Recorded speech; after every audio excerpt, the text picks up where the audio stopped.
Trustees because, well, we wanted this meeting to hold here at Antrim because I'm sure there are quite a number of us who have never been here. I have never been here until last week, so it's an opportunity to show this other place and when Professor Goshala comes, she will come and speak to what it is that they do at Antrim or what they're supposed to be doing at Antrim. But we wanted it also to be very interactive and engaging, and because this call will not take all the teams together, and also because we know that there are other assignments today, and directors, we thought that, okay, if we have 2 batches, if we can make A, which we scheduled before, you can just move to B, and then we will optimize. So thank you very much for coming. So we are here for a one-day stakeholders meeting on combating sexual harassment in the University of Lagos. I don't think I need to tell us why it is that we must combat sexual harassment in the University of Lagos. If we didn't know before, we had one nearly devastating experience, fallout of sexual harassment just about 3 years ago. It almost sank the university. It was that serious. It was that serious because it wasn't just a national one, it was global. It wasn't just global. Today, it is still online, which means that the likelihood that it will remain online, it cannot remove every single whatever of the video. You will never be able to do that, which means that if you that story is like going to be told almost eternally, and it besmirks every one of us if we do not do something about it. It destroys the brand of the university if we do not do something about it. But much more, we don't even have a choice but to do something about it, because we find that it is an emerging standard. You must have in place frameworks and structures that are effective. You know, in the historical past, we would just have said, oh, we deal with it, it's a misconduct, if any lecturer does it, and they know what they're doing. But we didn't even have a definition for it. We didn't have the structures. But today we are being, because it's so pernicious, because the studies have demonstrated, and in fact between 2018 and now, there have been so many studies, and the incidence level is actually high. When we come together at meetings, we find that many people, including people of my generation and previous, are able to tell stories of sexual harassment. Some of which they were directly victims of, some of which other people were victims of. So we can no longer pretend that it is not there. And we can't pretend that it doesn't matter. And we can't impose the duty on all others, because increasingly, institutions are taking risk, and they're being made to take responsibility. The way the law is going, and we will discuss some of that, I'm glad the Dean of Law is here. There's something we lawyers call vicarious liability for the actions of your agent. There's liability for University of Lagos is this environment. So if somebody gets killed on this campus, University of Lagos can be asked questions. What did you do? What did you put in place to ensure that did not happen? The same thing, that's why we're responding to the issue of COVID. If anybody dies, if a student dies in the hostel of COVID, we're going to answer to questions. That what did you do? Did you do, did you adhere to the best practices, best standards? So that is why we're here. Now you might want to ask, why is this happening in the context? What's Northwestern University got to do with it and all of those things? So Professor Goshala got a research grant on HIV/AIDS. You know, she should have been here to tell all of those stories. But because the partners require us as an institution to demonstrate that we have a safe environment for researchers in case their own people come. And also, they do not want a situation where their logo comes out, in the context, Fogati, Northwestern University, Fogati Center, something, and it's like, would that happen in their land? They don't want that. So or even if it has happen, they need to have something that helps them display and say, okay, we did our best. We made sure everybody signed up to this ethical code. We made sure everybody was aware that this is the standard of behavior that is acceptable. So they said one condition of the grant is that they had to be assured that we have an effective, a robust and effective institutional framework for prevention and protection against sexual harassment.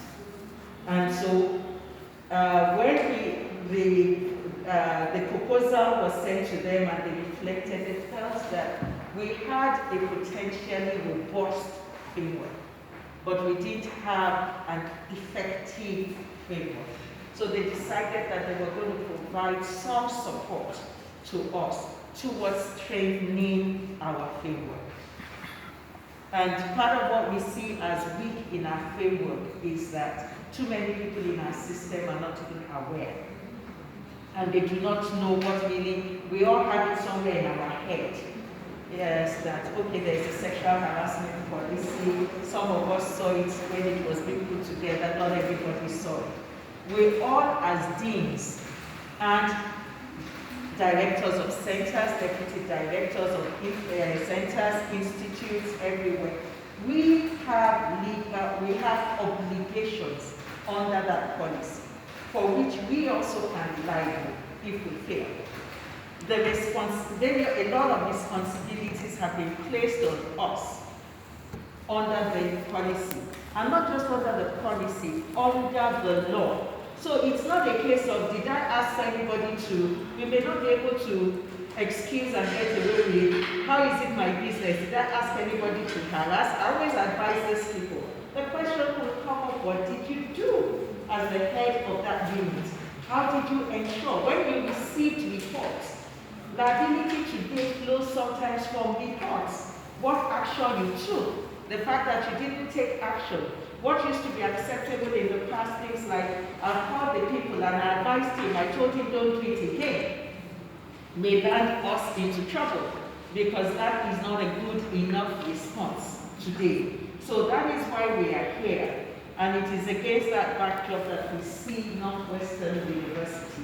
It is because this element or this activity is actually an activity like a CSR of the Northwestern University within the framework of that research grant to assist us to strengthen our own system.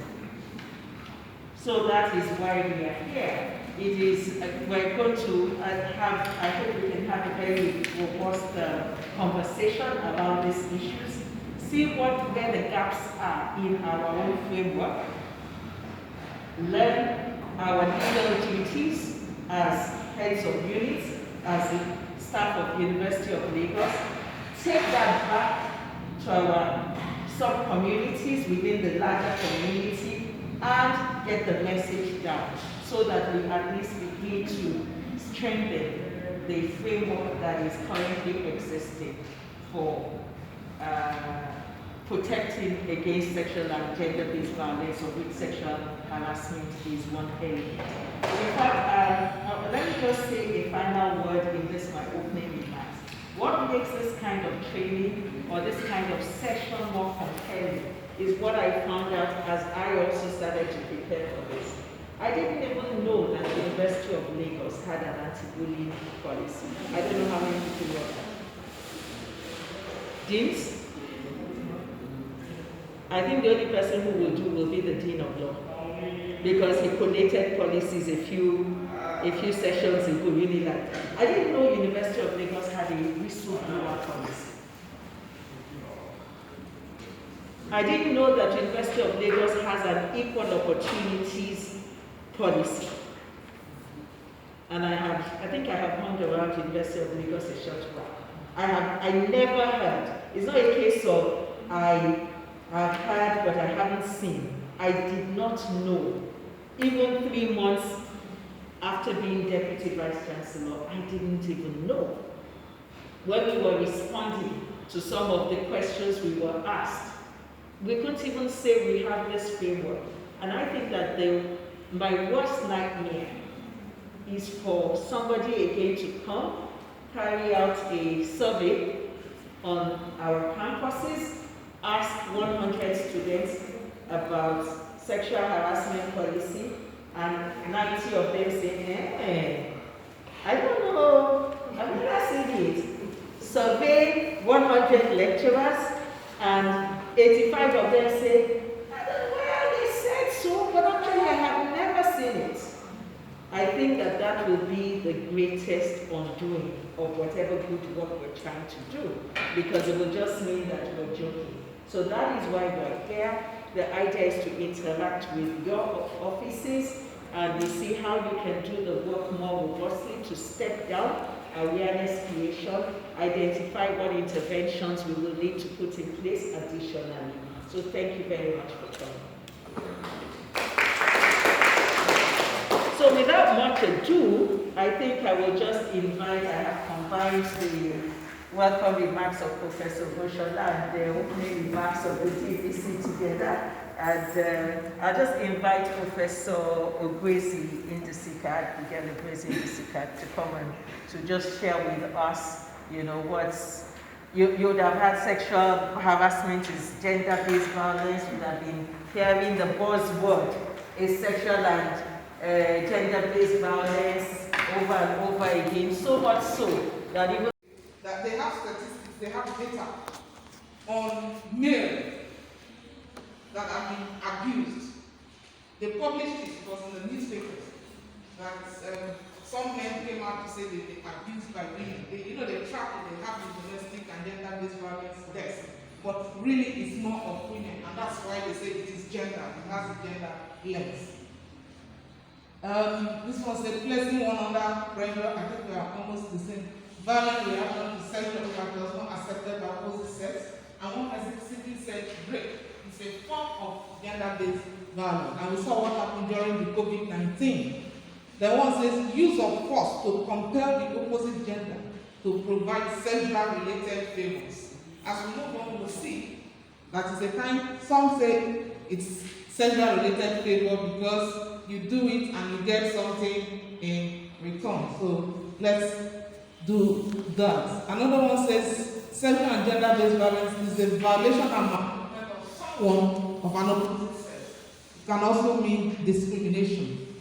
Then one says sexual violence is an act of inhumanity that is capable of leaving a destruction of mental state of mind. And that is the reality. We have seen people, the counselor when he came during one of the sessions, she talked about how some students dropped off, how one was admitted for 3 weeks in a hospital because of this. So it's a very serious issue, and we're all correct. So we see them in proper perspective. Yeah, so these are outlined. We want to look at what GBV is all about, and what are the types of behavior that we consider the conduct of sexual nation. So it's considered to be any harmful acts directed against individuals or groups of individuals on the basis of their gender. It may include sexual violence, domestic violence. Now we're looking at SDB holistically, trafficking, forced early marriage, harmful traditional practices. Although men and boys are also targets of this, but disproportionately we have more of women and girls. And that's the gender lens. That's why UN said sexual violence is gender, and that's why we call it SGBV. So these are the highlights. Threats of sexual, physical, or psychological. You know that some of them may not be physical, but some of them are psychological indeed. When someone has asked someone for sexual favors, let me use one of the expressions used here, and the person does not agree to it, they can torture that person psychologically because of it as well. So it happens like that. And some people have said that even at the domestic front, women use sex as a weapon. That is a form of violence against them, but it's silent. So today I act like this, tomorrow I'm doing this one. So it's psychological, there's that torture there. And And it occurs in and around school. And that's why we are here talking about it. The DBC spoke about the BBC documentary. It's no longer news to any one of us. It opens our eyes.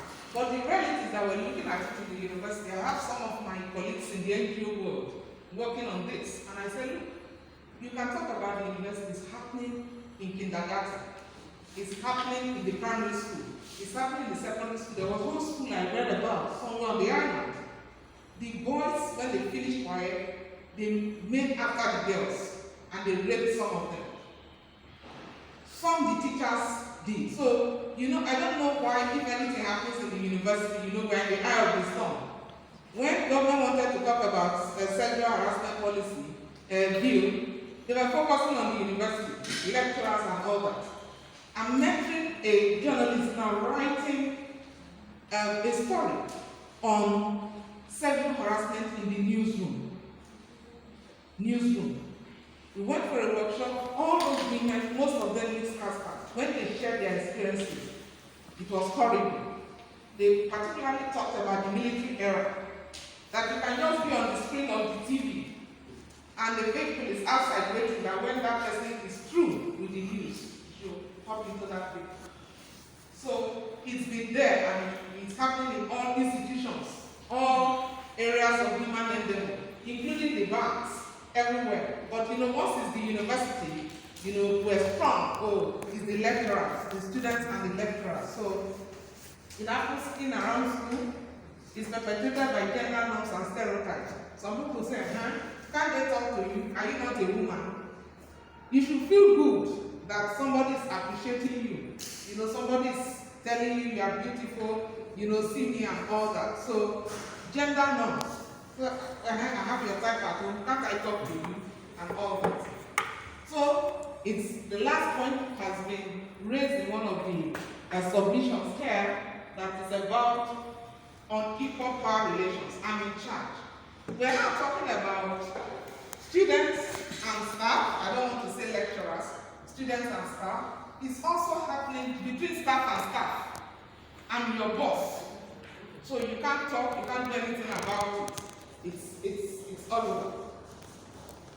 So, sexual violence is a form of gender-based violence. So it's subsumed under gender-based violence because we have seen the different types: early marriage, trafficking, beating, and all that. Sexual violence is part of gender-based violence. It's an attempt to obtain a sexual act.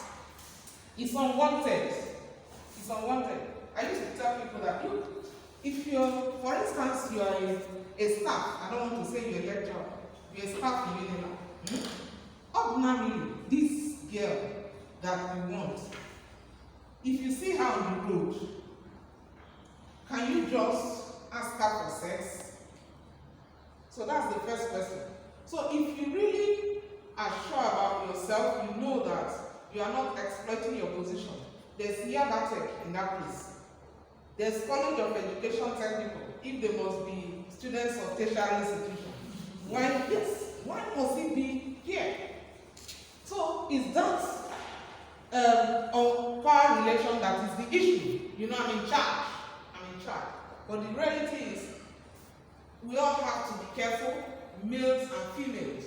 Because you see all these students with ordinary wristwatch, their glasses, their handbags. When I was a student in the UK, as far back as 1999, somebody can just come to the office and place a microchip.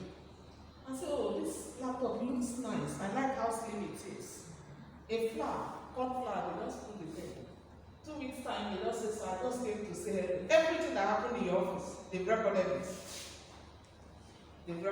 So we have to be very, very careful because it's happening. So all these unwanted sexual comments, advances, acts of trafficking directed against a person's sexuality using coercion by any person, regardless of your relationship with the person. So the effects, someone talked about psychological harm. The effects are as follows. For those of us in Unilag, we're talking about our school. Low self-esteem and depression. You just see some people, they have depression. They just can't coordinate. they can't cope with anything. The counselor shared a lot of case studies with us during one of the sessions. Early and unintended pregnancy. We have heard cases on our campus. Let's not deny it, where some students have gone to commit abortion for staff. It's not good for our image. We don't, there's an ongoing public relations conference. I was there on Tuesday, and one of the things they said, you cannot be saying something and the reality is different. The believability will not be there. We can't be acting local parentis. We can't be saying that we're the light of the society and they hear cases of our students, committing abortion for our staff. Nobody will believe us. Like the DVC said, it's an image issue. All those things now will have digital footprints, so all of us have to be protective of our brands. Cases of sexually transmitted infections such as HIV. And you see, when you look at this, apart from the transmission of the diseases, it's also impacting on us as a community. I don't know how many of us use the University Health Center. When you go there, you'll spend a lot of time. It's not because they want you to spend a long time there. It's the volume of what they have to deal with. And so, if we combat sexual and gender-based violence, I would say eliminate, because that thing is not realistic. It has been happening and it will continue to happen, but we reduce it to the barest minimum. It's a preventive health strategy. There will be less pressure on our medical center. Our doctors will have more time to attend to us. The money the university is spending treating all these cases will be saved, and they will use it to do a lot more things. Then it impacts on educational outcome. You see some students, they bust lecture, to use their expression. So I bust the class. Some will tell me that they sit at the back because they don't want the lecturer to see them. Then some achieve below their potential. Either because they are depressed, they cannot study well, they are not coordinated, or some have been victimized. They have been victimized. Then some completely drop out. They don't want to. Other level of physical conduct of sexual nature is meant of a term or condition for your employment, for your promotion, for passing your exams, or for participating in any university community activities. Don't worry, your name will be on my list for the conference, you'll be part of my team, and all that. So all these things are filtering out and people are getting more aware. So the acceptance or refusal of such is a basis for decision on your personality, on your competence. You are very competent, you are qualified, you have all it takes. But because you have not acquiesced to their sexual demands, nobody talks about you. So definitely it has unreasonable impact on our performances. So these are the types of what we consider sexual of nature, unwanted statements, dirty jokes. They just say, but I'm joking now. Is it not a joke? Can't you take a joke? I used to ask some questions that this thing you are referring to as a joke here, you can't try it in the Western countries. If it's here, it's a joke. So they spread rumors about your performance, sexual activity in front of others. Say, this one, you will perform. Can't you see the structure and all that? All such inventories. Then unwanted attention, letters, phone calls, unnecessary visits, and putting pressure. Then touching, hugging, kissing, fondling. All these ones are forms of assault. Then sexual assault, intercourse, or other sexual activities. So, you want to do that? So these are the forms. Yes. So we have this copy, the pattern of repeated and unwanted attention anywhere you go. Grooming, someone talked about this. Builds up a relationship with you, and after some time manipulate, exploit, and take advantage. Either to sleep with the person, to have intercourse, or to begin to touch sensitive parts of the person's body. Carnal abuse like rape, the intercourse. revenge pornography. There are these ones begin to share your photographs. They tell you I'll share your photograph. They even blackmail. You see, we're talking about staff to staff. A staff to students. You have student to students. It's happening and it's terrible and it's something that we need to deal with. And you know, this thing, it also violates confidentiality. You know, someone is not aware, you begin to spread, to share personal details about the person's private life, and all that sensitive photographs. So these are the various forms. So these are the various forms of sexual and gender-based violence. We don't need this activity. Go to the next. So we have tried to put this in perspective in our institution, and the reality is that when you look at all these forms, they are happening. The Kikimodi's case is just one of such examples. These ones are happening in different forms. And it's something like the DPC said, we can't close our eyes to again. We have to talk about it. We have to be open. We have to, we should stop living in denial.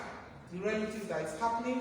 And since we are all on the same page, maybe I just invite the DPC to take us through the legal aspect and policy angle. But if there are interventions, there are experiences we want. Whether or not we like it, the law has moved in another way. And so it's important for us to recognize what puts us at risk and why we must safeguard ourselves. And you know, what we also want, like I said, is that some of this will be stepped down at the departmental level and the faculty level. There'll be engagements. It's not just going to be enough to be dismissing. Of course, one key concern or interest is that we don't have the money, and we want to get grants, and this is an element of it. We want to grow our institution, and we want to protect ourselves, and we want to protect for all the students that we say are provocative. There are students who are not provocative. And so, you know, don't let's focus on the bad ones. I had to learn that when it was at the tail end of my deanship, that it occurred to me. The majority, I got to class one day and I saw the number of students in class. I said, the majority of students come to class. They make the effort. For all their scoring, they come. They just try, you know, whatever. But most times when we relate to the same, students who don't even come to school. But the majority of students come. The majority of students try to put in some effort. But our characterization of students are the ones who do the wrong things. We must also stop that characterization. It's discouraging the students. When, you know, everybody is like, you people are useless, you people are serious. A student comes into your office. Before you hear, because of that characterization, that mindset, before the story is heard, you just like excuses, excuses, excuses. In the same way, you know, I want to say that let's for one moment forget about those tempters. We will work on them. We will work on, because I think the point that's come out also is that we need to help to build ourselves as faculty, as staff. We need to strengthen ourselves. It does not lie. I teach criminal law. It does not lie in anybody's mouth to say that I stole the bag because I broke into the car because. So it is, yes, it's valid, but it will not excuse us if we do the wrong thing. So we even need to provide support. We need to have structures, and that's part of what we're doing, to even have support structures, counseling structures, that if a lecturer does perceive that he or she has this challenge, they should also be able to get help. And say, look, I don't know why this happens, you know, but that's the kind of community we want to build, where we help to see that we're just a microcosm. We're hoping that in the larger society, when people realize that they have this as a challenge, they actually take steps to help themselves, and not just say, well, I can't help myself. So just as we're trying to say that those who should get themselves clad well should do that, we're also saying that those who have low power of self-control need help. And together we must work to continue to render service that reduces, the risk that those individuals will tip. So I think you've raised a very valid point, interrogating patriarchal whatever, IADS, I hope you will support us. We look at it. It will be very good. That's why we're here. We're not closing it. We're global, but we're acting locally, and let's see. I will just leave the others because I am sure that they will come up. So this is what I will be speaking to, the rule of law. I'm doing this together with my colleague, Abiola Akiyode Afolabi. She will be joining us very soon. She's in class. She's both of us. I think this time I'm not speaking as DVC. This time I'm speaking as public law. So thank you very much. So is it a new, is it an old phenomenon? I think we can answer that. It is old. We rarely talked about it. And when we talked about it, we just assume that there's nothing we can do. And I can say, because sometimes they say call it storytelling, it's a feminist methodology. Storytelling. I can tell the story of being asked by my lecturer. I was asked by my lecturer to come to his office after hours. But by wisdom, somehow, I got my friend to go with me. And then I go in the corridor. So she was in front of the door when I went in. And my lecturer propositioned me when I was in the clinic. I said no. Now, this lecturer, my roommate, my bestie, he was her uncle. And he had come to visit her in her room. His wife was my classmate, was in our class. His wife was in our class. I knew that much because my roommate was his niece through that wife. But that didn't stop him from propositioning me. So I said, excuse me, sir, I'm very sorry. Excuse me, sir, excuse me, sir, please, I cannot do it. I'm sorry, sir. It was sessionals. For the rest of that session, I didn't know what my fate was going to be. He didn't pressure me after that day. He never did. But I lived under that psychological hang-up for one academic session, not knowing whether I have truly been forgiven or they are waiting for me in the corner. And I always say that it's only if you've been there. I couldn't tell anybody. I could do whatever. Then I went for law school. What happened? What happened? The lecturer never came back to me. No, at the end of the session. I passed. That's why I'm standing here. That's why I'm standing here. The lecturer was a good person. He never went back. I don't know what happened to others. He wasn't a good person. He wasn't a good person because, he never came back. At least because I managed to escape. I have defined him as good. You see how victims respond. He has now become a good person because he didn't pester. But I had suffered much trauma. I suffered for one whole academic session. Interestingly, I still see him because we're in academia together. I still see him. And so, fast forward, I went to law school. And the law school we used to do, and they still do what they call law office placement. So you will spend about a month in the law office learning, the practicals. So my father identified his friend, his colleague, who had gone on to open his law office. They worked in the bank together, had gone. I said, I'm not sure, attachment in office, so. You will go and do your attachment in XYZ's office. So I submit XYZ's name at the law school as the place where I'm going to do. And I am doing whatever until my father's friend begins to harass me. I remember one day, one afternoon, rushing from Western House to TBS, where my friend was doing her own law office. And I said to her, Bumi, look at me. What did I do that my father's friend will be harassing me? You see, I'm not dressing, and that's it. When I was in the university, I was quite funky. But in law school, I had sobered and I had accepted Christ. So you can tell the transitions and things like that. So I said, look at me, what have I done? And again, I had to live through that. I couldn't go home to tell my father anything was happening. How do I start the conversation? How do I start the conversation? And that, just to tell you, this is all of some 30 years or so and much more. For 30 going on 40, it's been there. It's not new. The only thing is that there's a speaking up more now. Professor Bushala at the last forum also shared with us her own personal experience, and I'm sure if we go around, most females here can share the experience.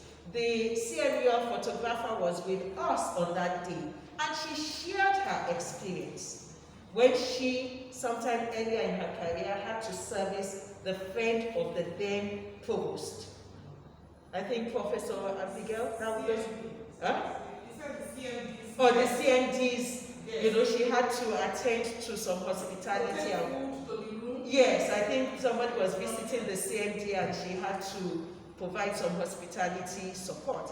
And she found herself and she said, so it's not new, it's old, but the only thing is that we are now saying to ourselves, no, we can't keeping quiet. It is undermining well-being. The counselor told us about their experiences of students who, through their victimization, have themselves become perpetrators. And other things. As Dean, I have had, because they're still students, 2 students who have mental health challenges in the Faculty of Law. When I got to it,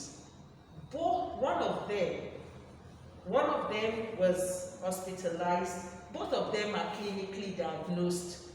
They have to go, they are in bad shape. Their mates have already gone to law school, we're still going around, and it was because of abuse that took place some point in time, which everybody thought was, it's okay, you know, and whatever. What happened within the family? And for her, there's a bit of resentment at the way it was handled. Because it was family, she still had to continue to socialize with the perpetrator. Everybody had moved on and they had repressed it, but for her, it's come back up. So it becomes more serious, and that's why it is. And then, of course, we have the dilution of academic integrity. You can't escape it. That is what all of you do. Your university, you know, it's almost as if all of us are just, that's all we exist for. And, you know, the credibility of the hard work that we do is undermined. So we've talked about why we need to act. We've talked about the moral, ethical values, which then dovetail into legal.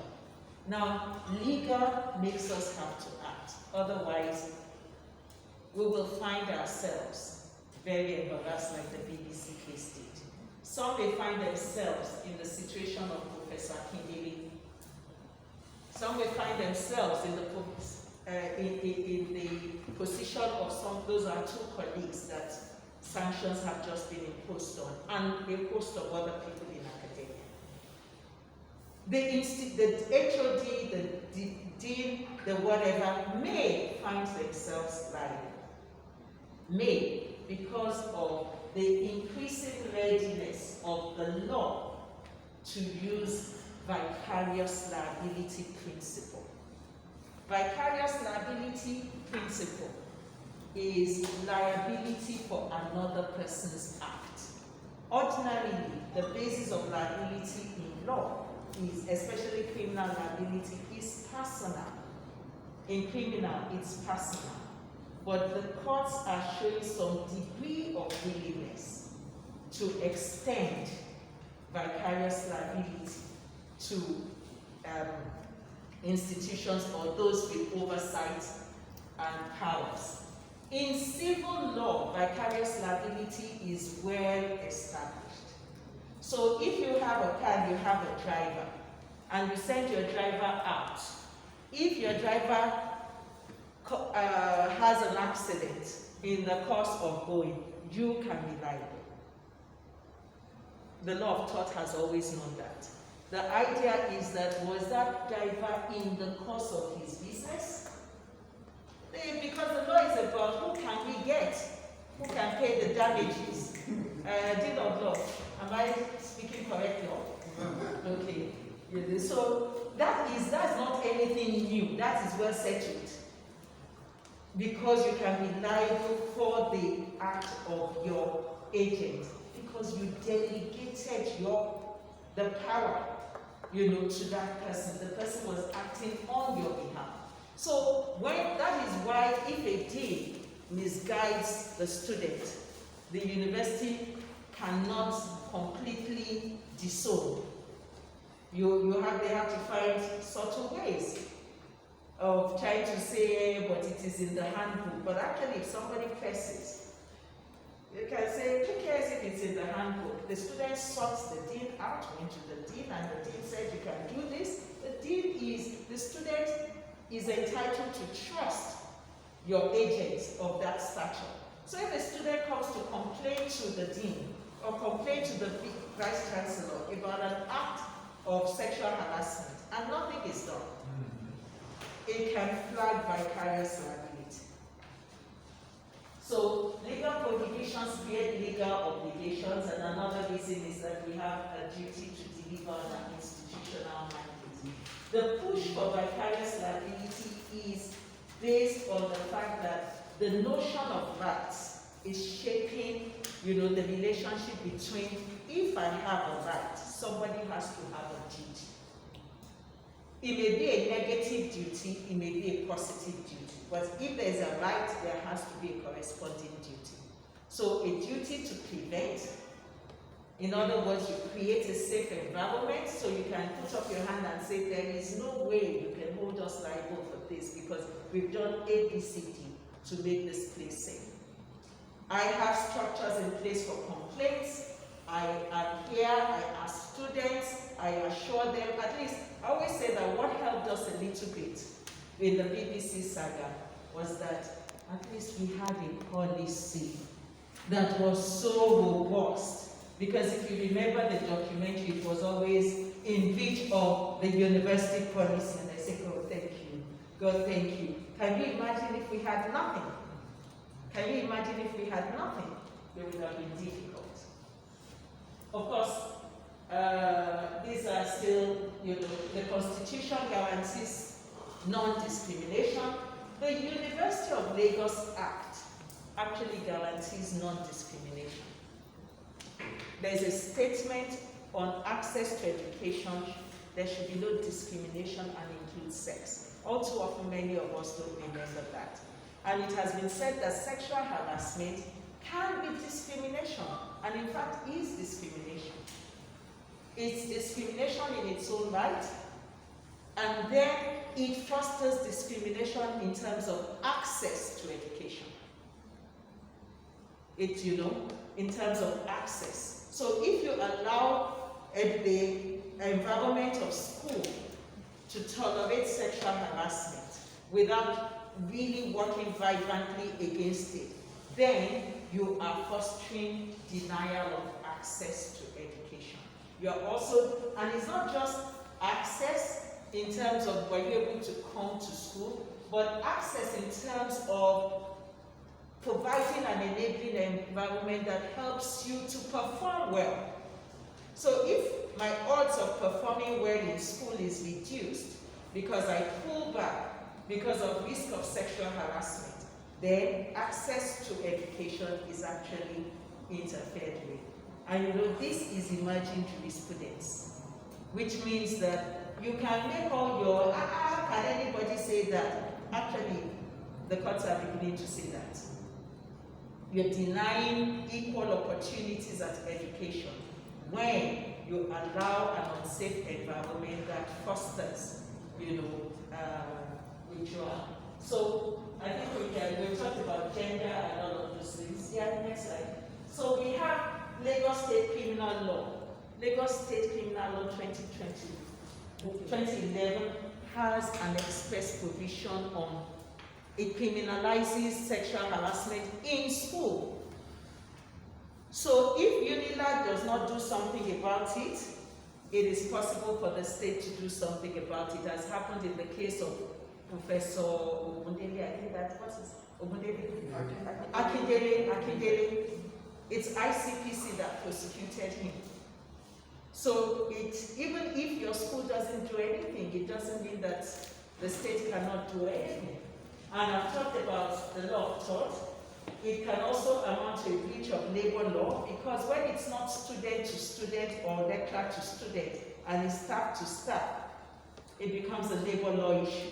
So it's not just about student to student, staff to student, it's about a safe environment for everybody, including even vendors and visitors. And of course, it's a misconduct in breach of administrative law, e.g. the UNILAG Yellow Book. And I need to state that I think the public service rules define sexual harassment as serious misconduct. So it's in a body of administrative law. So it's something we just have no choice but to respond to. That's the provision of Lagos State law. You can see, offensive learning environment. You can see academic, and the offense is punishable with 3 years imprisonment if found guilty. Let's go on. I just thought I'd show us that it's not even only Lagos State, it's going round. It is the emerging whatever. So we can see Kaduna State Penal Code, and you can see learning environment, academic, largely borrowed from Lagos State. Next one.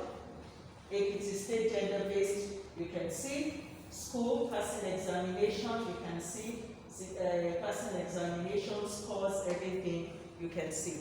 These are criminal statutes as well. Then you also have this law, Violence Against Persons Prohibition Bill, which is the law act, and then there's a bill which is in the offing. It hasn't been passed, but we don't need that. Nobody needs that because we even have it in many state laws already. Okay. So let's borrow from judicial decisions on sexual harassment in the workplace. In the workplace concerns us because we also have, you can have staff on staff sexual harassment. But I have drawn largely on the jurisprudence that is emerging there because I know, in our common law system, we will borrow, the courts will use other cases as precedent. So if this tells us how the courts are already thinking, and it tells us to prepare our minds for how the courts will think when the cases from staff students come before them. So, for example, in the case of AGK Magica against Microsoft in Nigeria, the court said that the employer can be held vicariously liable for the sexual harassment committed by its employees. And it says the inaction and silence of the first and second respondent, they both tolerated and ratified the third respondent's conduct, which is against their policy of prohibition and non-tolerance. That was a case where the third respondent was the person who perpetrated. The the officer in charge of equity who receives complaints, and Microsoft itself are the first and second. And the court says that they are responsible. They ratified. Their law, their regulation says that this is not right, but they didn't do anything. So I think that is one that tells us that we can't just hope it will disappear in case something comes out of it. Next slide. Because we'll be sharing the slides, I put these things out because I just wanted to show us how the courts in Nigeria have started to think. This is not foreign. So I wish this is the court this is the National Industrial Court. I wish to address the concept of workplace sexual harassment. The defendants counsel during the trial particularly made several suggestions to the effect that it is expected among adults that a man will naturally chase a woman, make romantic overtures, the editorializing notwithstanding, if the learned defense counsel sought to or was attempting to trivialize the whole sexual harassment argument with the view that it is part of the societal fabric that men would approach a good-looking girl and tell her of his interest. This will be the learned counsel's personal opinion and not the position of the law.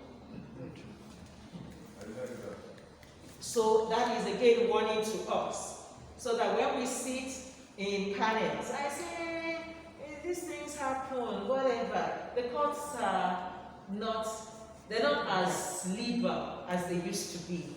They're moving a little bit away. So we need also talking about safeguarding ourselves. Talking about safeguarding ourselves.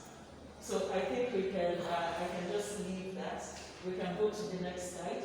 Again, a lot of, we can have this, where the court tries to say there are malforms, there are whatever, and was just generally saying sexual harassment is serious.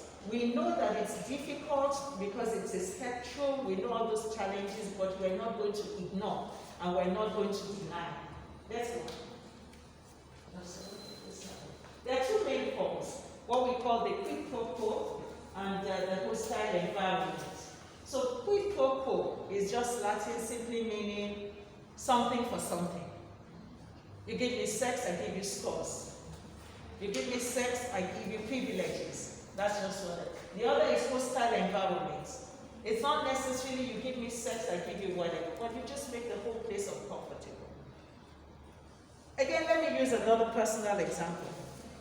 I always find it very discomforting when I sit in a meeting and the chairman says, you make it as short, do something as short as the lady's skirt. Why excuse me, I just think, what's this about? Yeah, and it's like you see me, I look all, still because this is us talking to ourselves so we can be true. So I was university orator, and then they decide at convocation to describe me as delectable.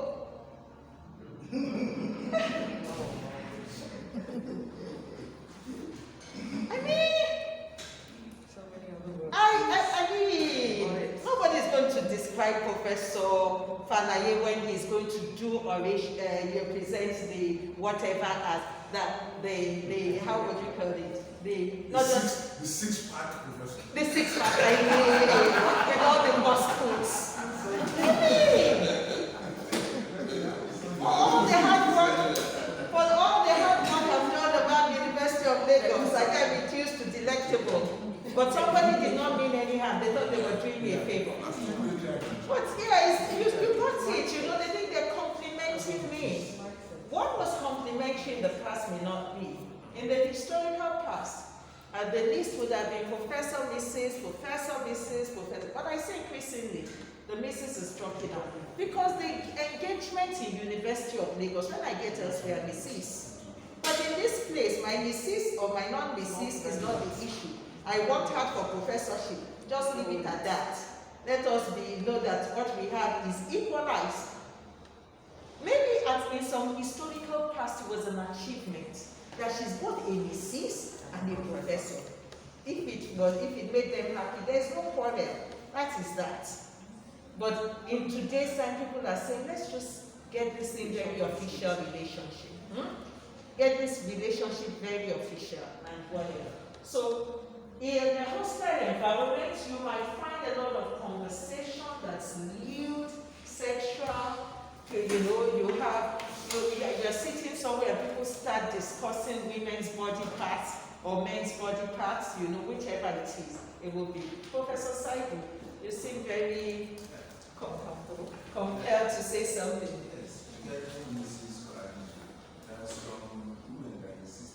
Yes, Yeah, that's their right to.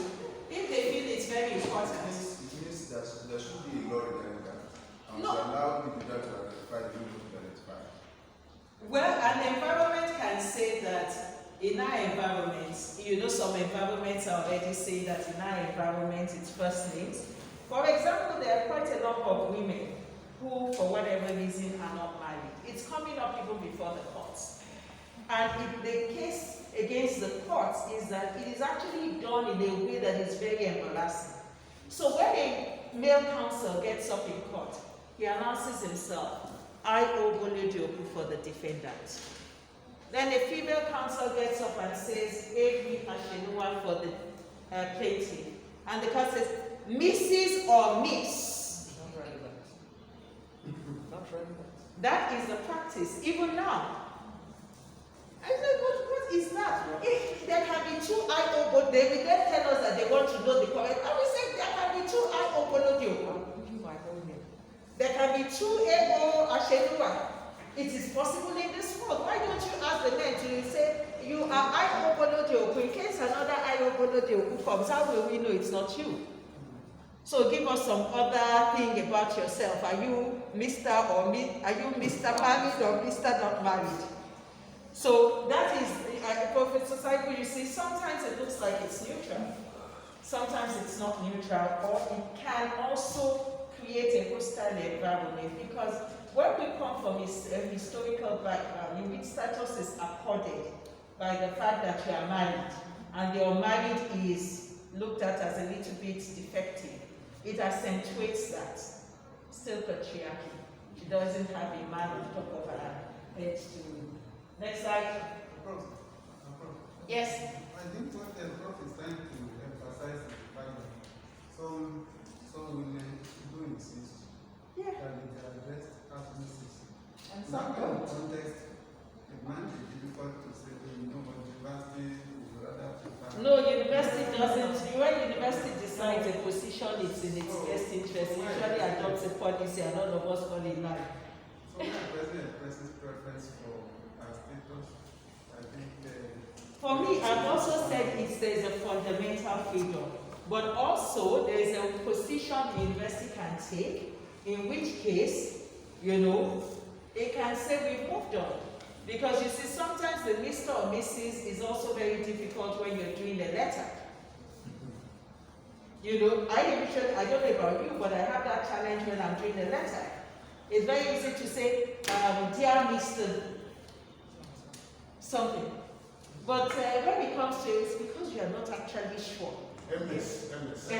So you have to, that's why MS evolved, that place you say. But so, it might be why we will say that we will look. I don't want to be calling people and say, should I call her Mrs. or please, do you know whether, academics can use doctor to cover, but others don't have that title. So if they're, please, this letter I want to write, should we, do you know if she's married or she's someone say, I know how to address it. And it's against that backdrop that some organizations don't tend to sleep. So that is that. So the courts, you see, I put this out because I need us to understand that some of the types of sexual harassment will be depicted. The courts are already recognizing it. Inappropriate affectionate gesture and on and on. Okay, so let's go on quickly. Two things I must emphasize here. Emergent jurisprudence. It does not have to be two acts. It could be one. It is a very fluid area. The law is just emerging. It's not easy, but it does not have to be. You can't say because, but it is something that we must keep in mind when we're acting. Next slide. So let's quickly run through our policy. That's the overview. Next slide. Our guiding principles: mutual respect, fair hearing, prompt attention and response. Unfortunately, we don't have it in the policy, and the anti-sexual harassment code, and I think it's come up today again. The former DD has says that the time lag. We all know the what's it called? Justice delayed is justice denied. The same thing in our system. So prompt attention and response. Respect for privacy rights runs through. Freedom of expression is still valued. So, and that is the area where we're trying to balance dress code. Let people retain their freedom of expression. With dressing is also so if a student decides that all he's going to wear is the kende. And it used to be in the 70s, people had all sorts of, ideas of dressing. Some people could decide that all they'll ever wear is a bow tie. You allow that freedom of expression. There are professors who never wear the suit. So, so it's like how to, well, we have that as a value. We retain it as a value and we try to balance. Integrity of the academic system, confidentiality, neutrality and objectivity, protection from retaliation, effective sanctions. It applies to everybody. Staff, students, visitors, whether on private visit or official. Taxi drivers on campus, we will be taking all this to them. Vendors on campus, and hopefully even our contractors who come to work. This is particularly important because it is happening within our space. If we bring in a visiting lecturer, or we bring in somebody into our laboratory, or somebody comes to work in the Central Research Lab, it is imperative that they must feel safe. And it is imperative that our people, we too, must be safe. So it applies to everybody, including admission seekers. That was one thing that made life a bit easy when the BBC case was being investigated within the institution. An admission seeker, so you can say, you will recall if you watch the video, one of the indicted lecturers said, but this person is not even a student of the University of Lagos. And it was easy to say, admission seekers are protected under our policy. Job applicants are protected under our policy. We want everybody who comes into University of Lagos to feel safe. The objectives of the policy are like 7. So the policy aims to sensitize, and that's what we're now activating the policy. That's why we're here, to ensure that every member of the community or visitor is aware, to establish an effective institutional framework that encourages victims, to assert their rights and resist submission. So we want our students to know that we have a framework that supports them in resisting. So they know in clear terms what the university doesn't accept. And on the basis of that, they can identify what's being done to them as offensive. They also know how it is that they can exercise their, communicate their grievance. It gives us a framework for taking action. It also ensures that sexual harassment victims do not suffer additional harm. That's why we have whistleblower in there as well as in the other policy. And of course, it's not only non-consensual actions that we don't want to, that we want to discourage as much as possible, because appearances also can, when you give up, you don't also want to provide too much of an escape. Oh, she's my girlfriend. Oh, this. And go and beg the young lady to say she's girlfriend or something like that. So the university actually wants to dissuade romantic and sexual relations during the period of studentship. Dissuade, not prohibit. Dissuade. Between staff and students. Yes, between staff. Among staff and students. No, it's between. Staff. It's between. Staff. No, it's not among staff. Between. And to prevent the recurrence. So the emphasis there is not prohibition. It is dissuade. Please try to just leap it. What if you find that your flower is in the garden of the University of Lagos and you would like to pluck your flower? And we wish you, we do desire that people, members of our community, should find fulfillment. Then there is room within the policy what you can do that also helps us to own that relationship. So when we know that you're in a relationship with somebody, we own it. We say, yes, we're aware. Yes, we're aware. And that is why the person, so for example, if your girlfriend or the person you intend to marry is in your department, we know for which reason we will not assign that person to you for supervision. For which reason we will be cautious if we find any disparity in grades. We will ensure that, we put those safeguards so that if tomorrow somebody says that, we go and look at all the courses taught by her husband, she always scores 5.0, then we will say yes, because we are aware, we double check. and this score has been validated.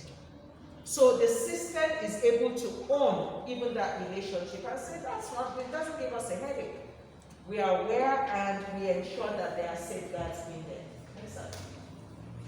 So we have all the definitions of what is sexual harassment in the law stated here. Next slide. This is what I was trying to say. So there's an obligation to disclose. If you're going to have a serious relationship, then you need to be able to walk up to the Vice Chancellor and say, and we think that that's the least. You can't claim privacy when our own reputation is also, so it's like, Mr. Vice Chancellor, of course, confidentiality runs right through. Confidentiality runs right through. It's also not only in relation to sexual and romantic relationships, it's beginning to imagine with filial. It was later that the jurisprudence was emerging that I realized we used to have a professor who would make his boast in how he supervised his daughter and she got a 5.0. He supervised her project. That is not really ethical. He might not have done anything wrong, but it would be hard for him to say that everything was neutral. I would have expected that he would have passed it on. It's many, many years ago, maybe like some 20 years ago. So what was not a bad practice in 20 years ago may not be a good practice today, because you don't want any appearance of evil, in quotes. So that's it. Next slide. And failure to make a disclosure will be deemed non-compliant. So if anything arises, you will know what the system will disown. So, okay, next one. Responsibilities of the university. We might looked at that. Prevent sexual harassment itself, and that entails ensuring wide dissemination of the policy, provide training on the content. We had a good practice emerge last semester. The Department of Architecture had a one-day seminar on sexual harassment. The HOD said she just found out that on the student social media, there was a particular hashtag trending. And so she called them and said something like, this time it wasn't even staff on students, it was student on student. What was happening to me? It happened, yes, hashtag it happened to me too. And it was about it was architecture, and it was their studio. So they found that, studio is time when you just go do your work, there's minimal supervision from staff. It's just a student area where work is done. And students work late into the night. She said in her own time, they even used to sleep overnight and they felt secure. But they're finding that students are claiming that they're being harassed by their peers. So that hashtag, it happened to me too. Interestingly, I think it was some male students who actually flagged it, said, gave voice to what the girls were talking about. That is a good practice, to actually have departmental units, whatever, that helps everybody to know that this is university-wide, this is serious. That's why you're here. We're hoping that this can be stepped down and the values can be taken up. Establish appropriate procedures, ensure complaints are treated in a impartial, sensitive, fair, timely, confidential manner, and ensure that victims do not suffer additional harm. Now that's extremely important. Even our mode of questioning, that's one thing we have found with SGBV. Most times when we're investigating or interrogating or something, most times we are all borrowed for what we lawyers do. We lawyers do what we call, our legal tradition is accusatorial. You accuse and the person must defend self. And if the burden is on the accuser that is the dominant, that's the dominant mode. But it is not a good mode for sexual violence. Because all too often, it happens in closed setting. and it's your word against mine. How do I prove beyond reasonable doubt? So we are having there are good practices emerging. You don't want to start, in the past would have been, yes, you said he raped you. Okay, so what happened? Where were you? Do you think it's responsible for you to follow a man at? That just puts off. Even if, in fact, there are ways you must assure the person that, look, this is not whatever, calm down. Do you want water? We know this is a difficult thing. In fact, in some places where it's very traumatic, like the young lady who was held, our student, who was held as a sex slave. Is that the case we were talking about? The case that's now in court? Yes. The girl that was held as a sex slave for over a year by students of this university. They will call her at any time because it was sexual blackmail.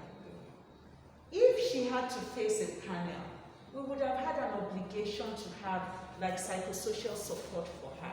Because in asking her to relieve those things, and then when she finishes, we expect her to just go home, nobody, and it's like that. So when it comes to how we deal with it now, we're changing. We're recognizing that asking her to tell that story again is a very traumatic experience. And so we're equipping ourselves with understanding that you might need to sit there for all of 10 minutes while she's still gathering herself before she's able to speak. You can't bang the table and say, my friend, speak. You're the one who said they raped you. If they raped you, tell us nobody has time to waste here. Which is how we would have done it in the past. So we are understanding better that we do not want to, there only is a paper. Once raped, twice traumatized. The victim is raped once, but the victim is traumatized twice. Because when it comes for justice, yes. So what happened? Did he penetrate? Did he not penetrate? Those are questions we will be asking. Forgetting that is asking that person to travel back in time and enter into that experience again. Which the medical people are here. We all know what that is trauma. Much more than any. So those are some of the things that we're hoping to evolve. There will be some other training, self-training, whatever that we will be developing. Who may report sexual harassment? It's not only the survivor, the victim who can report. Anybody can report if they become aware. So if your friend was sexually harassed, you can make a report and say, look, she's not going to talk, but this happened. Sometimes, and we encourage that not only for justice, but also to help that person. Because we might need an intervention to help them. So we encourage, the policy says any person may report. Even if it is the person's pastor outside, who got to know that this is happening in campus, they should be able to make a report to us. Any person to whom a report has been officially made, because we're trying to document and not lose any case, we are imposing, this policy is imposing an obligation to collate, even if we are not going to put names, but we want to know the incidence level, so that we want to know the pattern, so that we can even understand what is happening in our community. And these are all the people, any academic tutor. We're talking of formal reports now, and we know that if a student speaks to any lecturer, that lecturer should speak to the dean or something.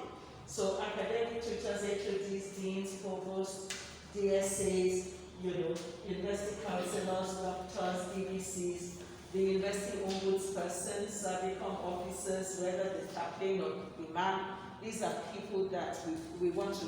This is not to say that if the student doesn't report to this person, we won't respond. It is just to tell the students that you can talk to anybody.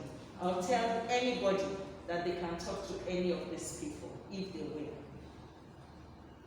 And the methods: consultation, direct communication, consultation, so somebody might just say, can I see you for a moment, I just want to, I don't know this thing, I don't know, Esma, in your view, do you think that that is sexual harassment? It could be, but we just want to be open. What the students would usually tell us is that they don't trust that we are serious. They don't believe that we're going to do anything. We need to break down that barrier. And we also have direct communication. The person may decide to directly tell the person who's harassing to stop and tell them. We encourage them in particular to document it, maybe like an email, because that can be useful for later. When you say, this happened on the 15th, and because it happened, I sent the person a mail immediately and said, I didn't like what happened yesterday. And then that way, should it come up, it leads to believability. Because if I get a text saying, Professor Shinwa, I didn't like what happened yesterday, I either respond and say, I beg your pardon, who are you? I never met you. I say, oh, is that what you're still angry about? You know? And then that can help us understand what is happening. But we're teaching, and this is where deans are also going to be, and directors, we're teaching a bit more assertiveness. And it's important that students' assertiveness is not interpreted to be rudeness. It will be difficult. We know that maintaining a balance is not going to be easy. We are learning as we're going forward. That's what Professor Gracie said earlier on. Formal mediation may be possible, so we can have third-party interventions.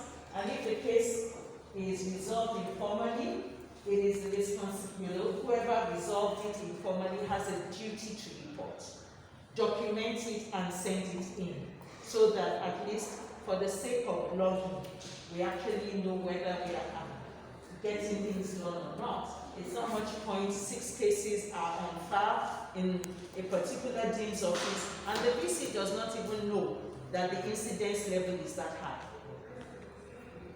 So, okay, next slide. So these are procedural matters, investigation, confidentiality, retaliation, and what we do when it comes to intentional false reports. Next slide. The process map is also in the policy. It may be elaborated later, but complainants submit statements in strict confidence to the Vice Chancellor. If they submit to any other person, it's okay, because that person should also pass it on. Complainant or whoever the VC designates. Complaint should identify the alleged harasser. So when we're talking to our students, these are the things we want them to know. That if you make a complaint, identify who was there, who can, so that we can, that links to how we can do it. And then the harasser will provide the VC with a copy of the complaint submitted in order to advise them. So, oh no, the VC provides the person that is accused. And look, this is what, it doesn't have to be in the same format, but at least sufficient information because of fair hearing. And so on, the individual is given an opportunity to respond, fact-finding, and decision that follows fact-finding. Next slide. These are the various disciplinary sanctions: verbal or written warning, counseling and therapy, campus access restriction where the person is not a member of our community and has no business here. We can say, do not come to University of Lagos. No contact directive, loss of privileges, loss of oversight, teaching and supervisory responsibilities, probation, demotion, loss of papers. Many universities have used demotion. Quite a number of universities have used demotion on some of the newspaper reports. Of course, revocation of offer of license to trade or employment or whatever, rustication, notification of degree. Like I think one of the cases that the counseling unit shared with us, the person is an alumnus, comes into campus, preys on students, sexually violated one, and even left her nude. And they have the camera, they have the video captured. He left her nude just, to humiliate. But she took a decision between being shamed for being nude and still running. And she actually did one. So things are happening on our campus. And the fact that we don't know doesn't mean that this is not. So we have all of this: termination of contract for contractors, termination of employment, and of course we can refer to law enforcement agencies. That's the external mechanism. Okay? Next slide. There is a right of appeal. Next slide. There are other matters: education and training, whistleblowing, records and statistics, review and evaluation, and who has authority. The organogram is at the back of the policy. The policy is actually on the university website. The policy is on the university website. And these are the structures that are currently in place. There's the Sexual Harassment Task Force, headed by Professor Esther Adigite. Professor Ubanga here is one of the members of the task force. He will possibly be speaking to us now, sharing experiences, how they do their work.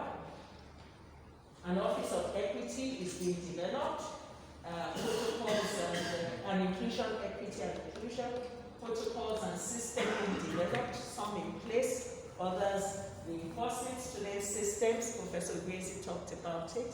The students' own system, counseling units, strengthened, security. We've engaged with security as well as counseling unit last week, and then the University Health Center, strengthening the services that all these units provide. Thank you very much. Sorry I took some time. The efforts that have been made and responses that were given in this regard just also show that it's not as if the university is not really doing anything about this matter. So it's just for us to develop more on what we're doing. So I have distinguished ladies here, my big sisters, here to speak on this issue. So I'll be starting from the medical director of the health center. So it's just generally to give us how we have been responding to some of these issues in the past year. Thank you so much. Thank you very much. This is a very welcome development, the issue of sexual harassment and how to handle it in the university. But before I go on, I would like to just ask a question. Considering the issue of dress code, I know that in some private universities, they have these strict dress codes. I wonder how they're enforcing it. And that's just a question. We've had quite a number of cases of sexual harassment within the university, basically handled by the counseling units. Where we come in is when students have been raped, and they need medical treatment. And of course, we handle it medically. We take a good history, we examine them, we counsel them, we take samples from them, and of course, we start them on drugs. For example, in the case of HIV, we have to start them almost immediately on anti-HIV drugs to ensure that we don't become infected. Just like some speakers have already said, the issue of the sexual harassment is actually a mental thing, in my opinion. I remember when I was in the medical school, my ONG posting, a little child of 6 months was brought to the clinic. She had been raped, and she was raped by an uncle who she was left with. I mean, it's so funny, we had to examine her, the whole place was, So I think we need to deal more with this, with mental health issues. And programs like this should not be just for leaders. I think on all levels, all lecturers, should have information on these things, and it should be a regular thing from time to time. Thank you. Those are my own. Okay, but can I also ask, I know that in some places they have what they call the rape kits. They also have other things that they do in terms of forensic to support, if you see some places where they have a sexual assault referral center, So what do we have and what plans do we have? Yes, we've been working with the Lagos State. Yes, there's this Mirabel Center, which we send our patients to. We've also had some interaction with the Warif Center. Yes. So what do they do? What's the procedure? Is it students are aware of what next? Our students are aware of what next? Mrs. She knows more about that. What's the frequency? Well, it hasn't been so frequent of late. Yes, it hasn't been so frequent.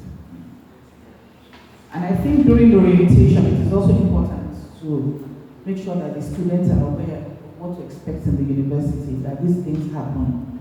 You know, for example, sometimes when I go around the campus at night, you see some girls walking in lonely areas. You know, even I stop them and tell them, go back, don't go on this road, it could be attacked. One of the things that people also are concerned about is also the fact about privacy, confidentiality. So do we have like a designated place where we deal with this kind of situation, or we deal with it like just a general medical practice? You mean rape cases? Yes. Yes, we are confidential. As medical doctors, we have to be confidential. Yes. Thank you very much. So I'll go to the counseling unit so that they can also share their own experience about working on this matter. So, Mr. Good afternoon, everyone. I would like to start on the existing protocol because of the time. From the Counseling Center of University of Lagos, issue of sexual harassment is one of those things we have been dealing with, and it's not really new. But like I said the other time that I came here, I said, yes, how frequent, like I said now, is now coming to the barest minimum level. Because one, more awareness, and the issue of BBC also helped, unlike what we used to experience in the past. Then also, the narrative is now changing. Because in the past, the harassment is always in two forms. For students who are new students, majorly they are always targets for, I would say, external harassers who always come in the evening, so claim to be visitor and stranger, and most times they just. But one thing kept occurring is that how they always identify the virgins among them became mystery to me, because most times those victims, their victims or survivors are always virgin. So those ones, they pick them in the evening, claiming to be going to either Morimi or any of the hostel. There's like the case of a particular serial rapist that occurred. It started 2014 and started coming to harass, assault our female students on campus. The guy would come in the evening in a black tinted jeep and pick randomly female students. Then we were on the case. Not all actually came forward to report that time, but about maybe 4 reported. But the description given is like always similar to a particular person. But thankfully, the last one that actually happened very close to us, the dump site. That's where the harasser took the 100-level student to. Assaulted. He moved about with sledgehammer to, I don't know, a sledgehammer that you use when they are trying to be stubborn. So so that make them to be powerless and weak and rape them. We ask them to remove all their clothes, strip them naked. Then, after finish with them, we will now ask them to go. And most of them will start begging. Then we now say as they want to do, like that. So, he did one here. Then, while we're on that one, working with the medical center, the security units, that was when he picked another one. I picked this one, took her to the sports center, did the same thing. Then he was so full of himself that he wanted to take this lady out. In fact, he took her out, then went to somewhere at Apoka, very close to us here. And the lady said, and she was tired, she has hit her with this leg hammer, and that she was naked. So she saw a bar, and it was around after 11 in the night. She saw a bar where men were drinking. Then she just, begged the man that, please, I want to ease myself. Let me ease myself. She was naked. Then that was when she thought of it that she either die in the hand of this man or face the shame of let all these men saw me naked, then I will still be alive. That was when she ran towards those men. Then, when they saw her coming naked, they also took to their feet, leave their beard. And she was running after them. Please, don't run away. Please, somebody took me. I'm a beginning lab student and everything like that. So, about two of them turned back. Then, one of his shirt gave to her. And that was, then they now gave the man the hot shoes with the jeep.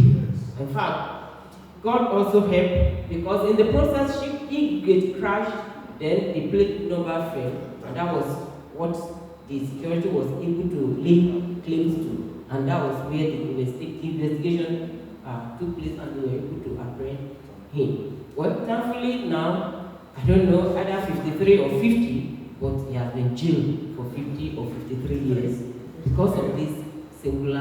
The case of Unilag. While we were working on him, the newspaper also had it that he raped a sickle seller and a physically challenged lady, a long leg. So, but one thing also that is also a mystery is that this young man, each time is always with brand new Jeep tinted, of different, not the same Jeep, because he started 2014 on this campus before he was being caught in 2017 or 18. So that's that. Then, like I said, that the narrative is changing now because lately what we are seeing is that, like I said, yes, issue of sexual harassment, yes, a lot of our female students are coming for counseling. Their staff, male staff, and we are also seeing female staff that harass our male students. Also, we are seeing male staff harassing male students. In fact, we have one that right now we are still working with the wellness clinic on this male staff. That what it does is he is not interested in the female. Whenever they come to submit assignment, he will ask them to drop their trousers or boxers and start smelling their genital area. Then from there, he does all sorts of things. So that is happening. Then we also had a case of a female staff that's also harassing or sexually harass our male students in the hostel. So, and that was also death rate. Like then I said the narrative is changing because now we now have more of these female students that are being harassed in the past. So they are now having mental issues, depression, suicidal, and some are also on the revenge mission. It's like they did it to me. I have to do it to someone. Because currently we have some that is in they are hospitalized in the hospital, under the wellness clinic. Why? Because they were being raped. There's a particular one that this harassment, rape, assault started from age 1 with her. So, and now everything is like, at the time she said, oh man, I just thought it's a normal way of life.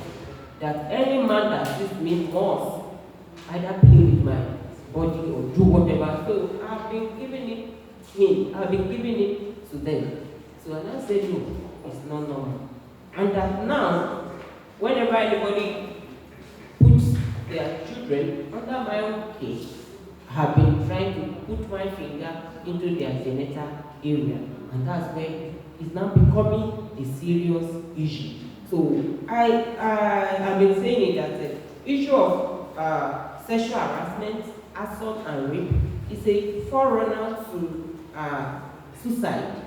Because at the end of the day, they now have these psychosocial indicators that if they get depressed, they feel guilty, so most of them keep withdrawn and it's affecting them.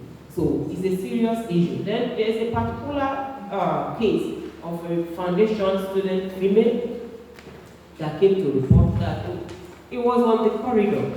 Then one staff saw her and said, come. And she went into the person's office. The next thing was the man grabbed her breast and was fondling with the breast. Then started touching the buttocks and he was telling her, these are very succulent. So, in fact, when we heard about that, the DSA, I can remember, quickly called the person to order and gave him serious warning. Well, thankfully, unlike what we have now, then we will say where there is no law, there is no crime. Now, the policy is out and awareness is being created concerning the policy, so people now know. Then aside from all this, Lagos State, the Lagos State, the Sexual Harassment and Domestic Violence Response Team, they are always reminding us every day that any attempt to sweep any case of sexual harassment under the carpet, that the university will also face the law. So, and they warn us. So once they report, definitely we ensure that the victim or the survivor got justice. Because most of them, when they don't get that justice, it resorts to all this the suicidal ideation, guilt, and every other thing. Because it happened to a particular lady too. She gained admission at Imo State University.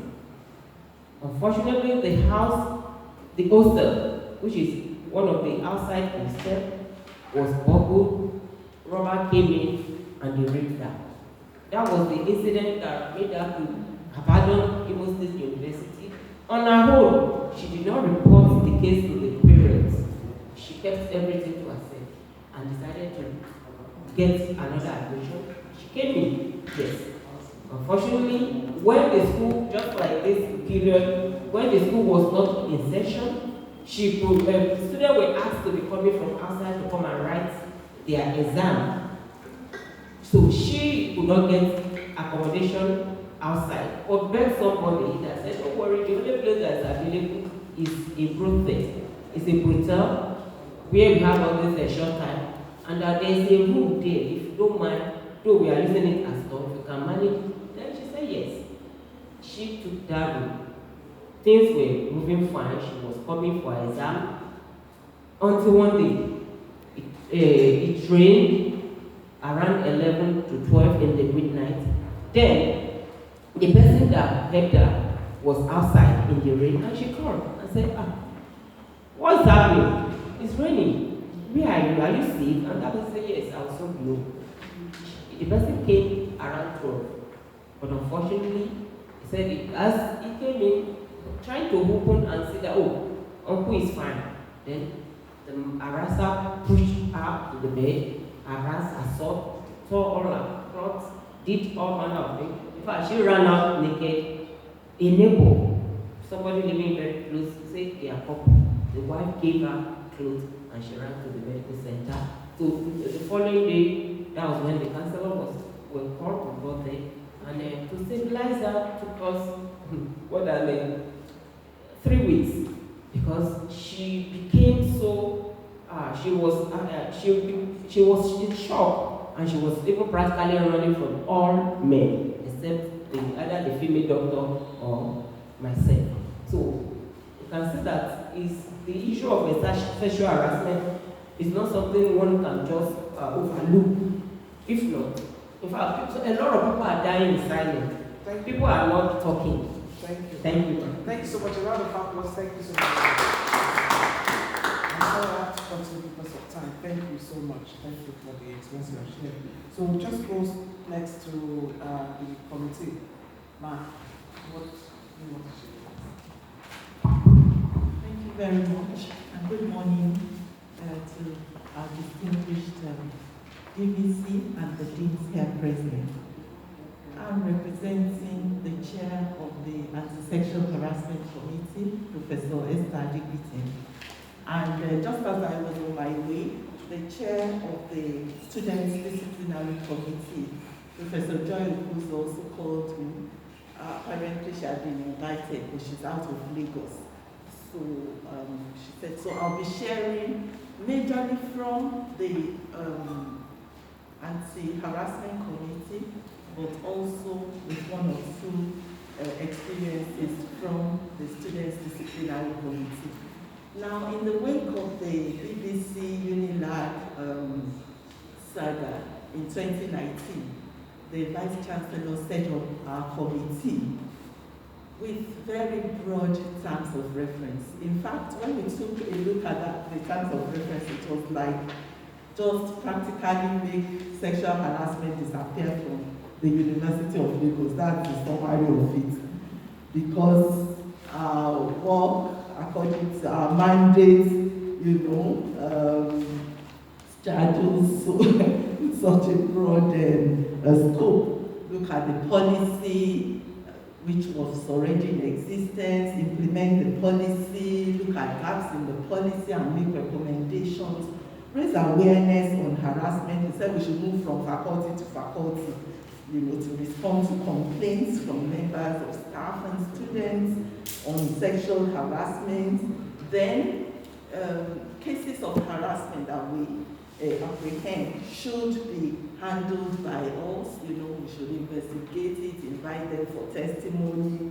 We should recommend appropriate sanctions. We should put forward counseling and other therapies for mitigating adverse impacts of harassment, and an omnibus clause saying carry out all other duties to ensure that harassment is eradicated from the University of Lagos campus.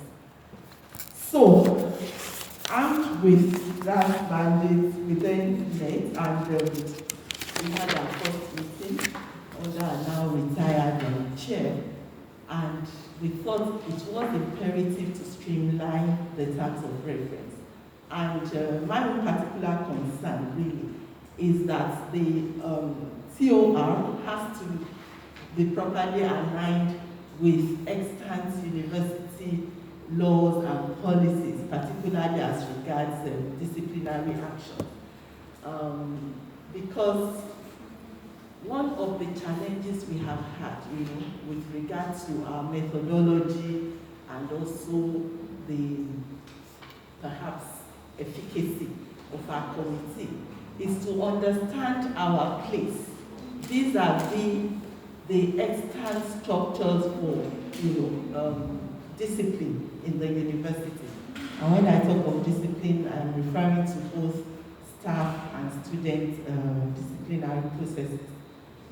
Because if or when we deal with a case, when we get to know about a case and we intervene, we invite them and all that, we submit reports directly to management. Now, the law does not, the law has requirements, provisions regarding discipline, what has to be done, which, authority, the role of Senate, sometimes it has to go to council and all that. So we wanted to know or we thought it was important to clarify the position of our own committee vis-a-vis all those other provisions, so that we wouldn't have a case where there are about 3, 4, 5 different committees being set up on the same matter, and all that. So that's one area that we still need to deal with. Other than that, usually the complaints we have had have emanated from the Dean of Student Affairs. The students would go to the Student Affairs, either counseling or the DSA directly, or any of his members of staff. That's their own link. That's the link between them and the university. So they go there, they make complaints, and then the committee is brought in. We then look at the matter, we interview the perpetrator and the survivor, then we write our report, and it is presented, directly to management.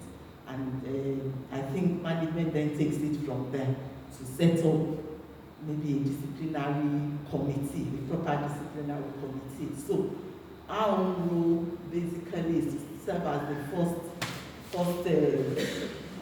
point, yes, for investigation and all that, to see whether there is a case that deserves further investigation or interrogation by the university.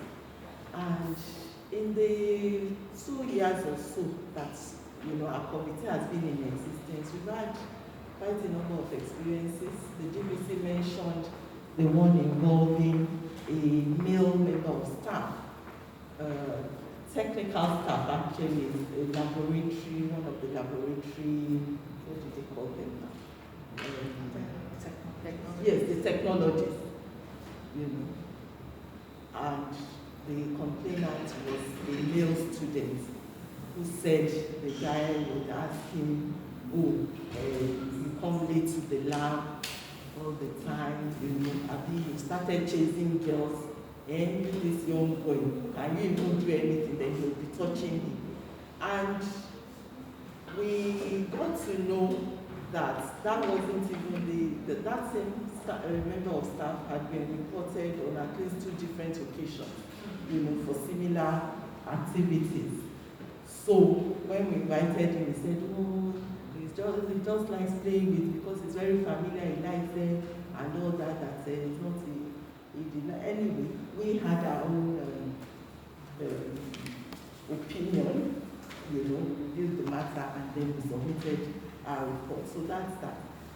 More recently, we got a call one day that a student was being molested at the Faculty of Environmental Sciences.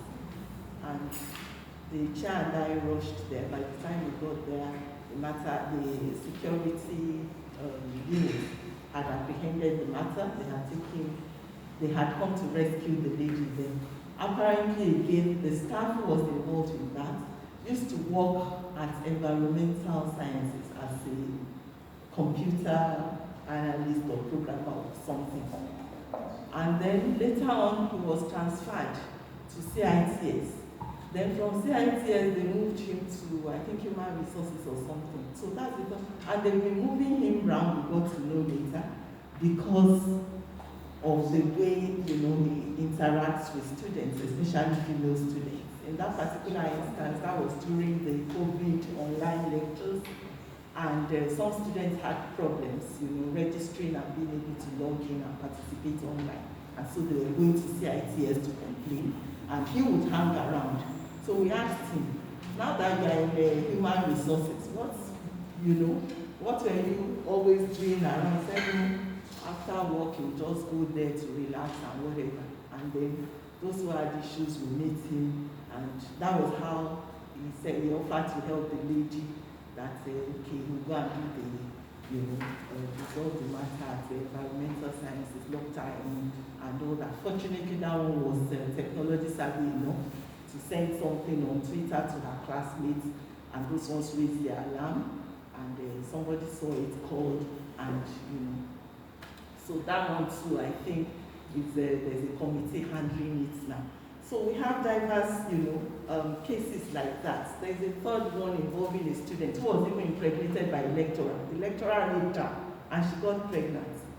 And but what always amazes us, or what never ceases to amaze us in all these situations, is that sometimes, at the end of the day, it's even the victim that will say, we don't want any prosecution, we don't want anything, we just want it to stop. The girl's mother will say, we don't want to ruin his life, because the guy apparently, they said, the guy said, oh, he had somebody who wanted to marry, they had done introduction already and all that, and it was just, you didn't know she would get, the whole thing was so silly, and it's like, that's a breach of trust. But not only the girl, even her mother, coming and, they were not interested in anything, they just said she just acknowledged the father, and, so that it would be that this child has no father, that kind of situation. So it's so pathetic. That's the challenge we have, that sometimes people don't want to come forward, they don't want to talk. They just want the harassment to stop. They just want the harasser to stop, that. The Student Disciplinary Committee, finally, sometimes we deal with sex-related misconduct, and the students, if the offense is one that, normally the students' policy will be activated, they may be rusticated or expelled depending on the degree of the violation. We have one now that is before the court, and the young men, were actually sent to Kirikiri. A number of them, about 13 or 14 of them, on one girl. And it wasn't just a one-off thing. They would call her from class, from anywhere. Sometimes they would call her, they would want to give their friends a treat, and they would call her and say, if you say anything, because they videoed her the first time. So they said they were threatening her and all that. So we have all those issues.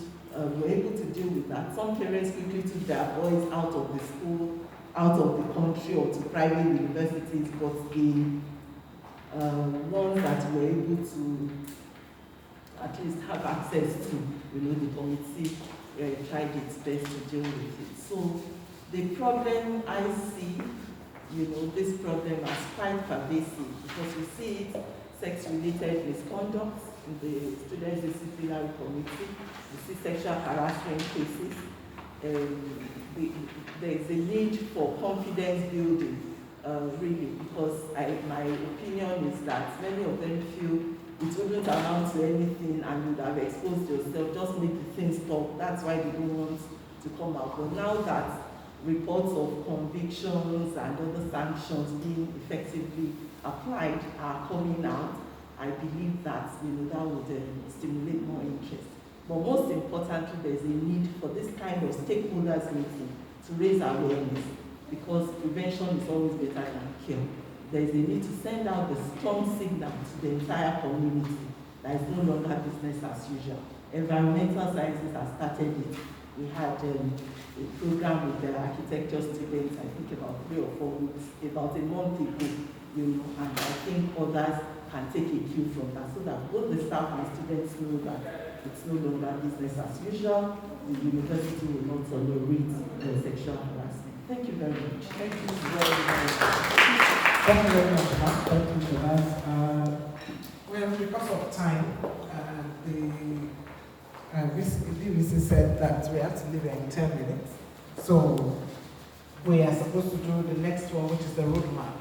So what we're just going to do is to merge maybe questions to the panelists together with suggestions in terms of what do we think is the best way forward. So thank you, sir.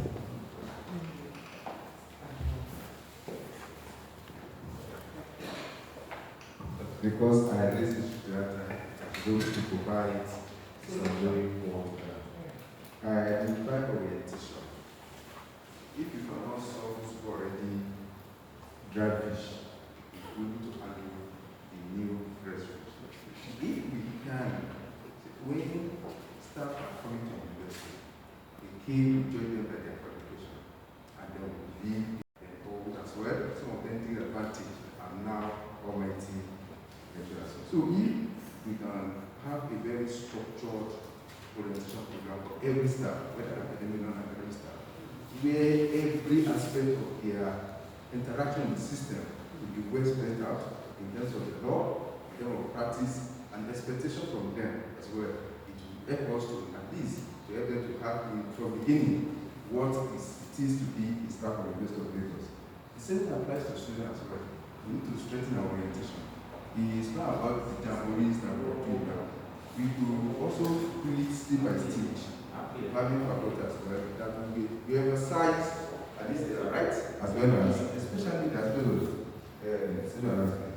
Then I said we need support system for, especially in terms of counseling, and again, when we notice within our system, somebody is not where he's supposed to be, we need to have that as a trigger to refer the Central Public Authority so that you know they went to damage at the door before we need to correct it.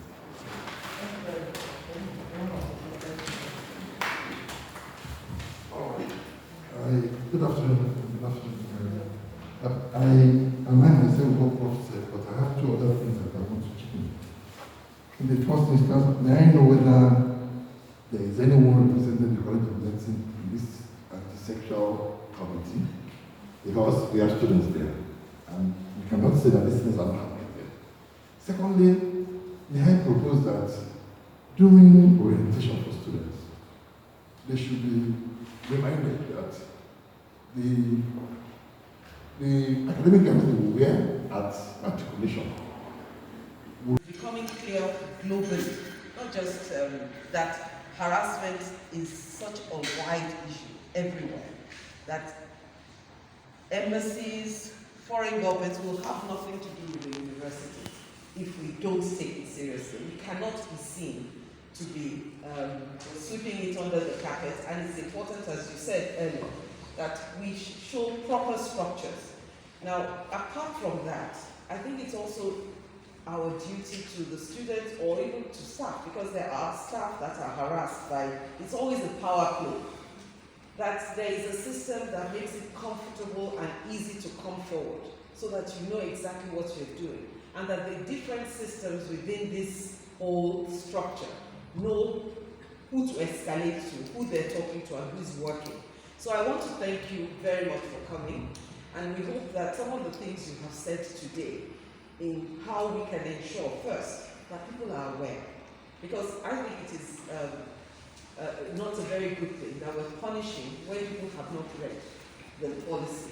Although they are, as the lawyers will say, not knowing that there's a law, there's also people, but at least I think it's our duty of care to make sure that every single staff and every single student knows the policy, knows the consequences, and so takes an informed decision.